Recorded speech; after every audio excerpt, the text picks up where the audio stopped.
বন্ধু, যার কাছে মনের সব গোপন কথাগুলো বলা যায়,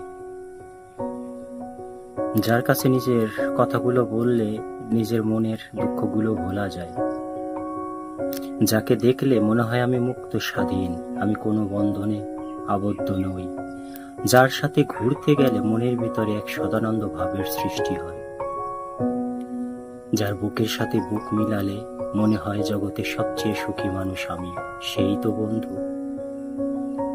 কিন্তু এই বন্ধুত্বের মর্যাদা আমরা ভুলে যাই, বন্ধুত্বের সম্মানকে আমরা ভুলে যাই। আমরা বন্ধুত্বের ভালোবাসাই শুধু নিতে জানি, কিন্তু বন্ধুর থেকে আঘাত যখন প্রাপ্ত হই তখন কেমন জানি বন্ধুত্বকে এড়িয়ে চলি। এটা কিন্তু ঠিক নয়।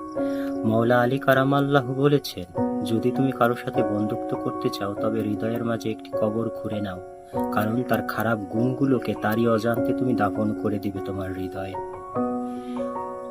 বন্ধুত্বের সম্পর্কের আনন্দময় মুহূর্তগুলো খুবই অসাধারণ ছিল। একসাথে স্কুলে যাওয়া, একসাথে খেলতে যাওয়া, একসাথে গোসল করা বা স্কুল ফাঁকি দেয়া।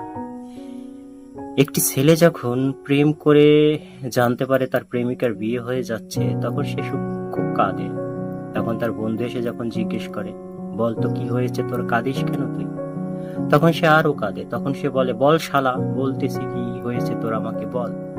তখন সে বলে, আমার প্রেমিকার বিয়ে হয়ে যাচ্ছে। বন্ধুটি অট্ট হাসি দেয়, দিয়ে বলে, চল তোর প্রেমিকাকে তুলে নিয়ে আসি। এটা জগতের অন্য কেউ করবে না ভাই।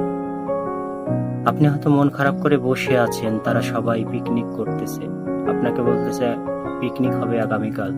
আপনি বললেন আমার কাছে টাকা নেই। সে বলল, দূর শালা, তোর কাছে টাকা চেয়েছি, আমি তো আছি। এই যে সম্পর্কর মর্যাদা, গভীরতা, এটা অন্য কেউ দিবে না ভাই। তাই বন্ধুত্বের সম্পর্ককে মূল্যায়ন করুন, বন্ধুত্বকে হৃদয়ে ধারণ করুন। সবার প্রতি সবার বন্ধুত্ব জাগ্রত হোক, এই কামনা করি।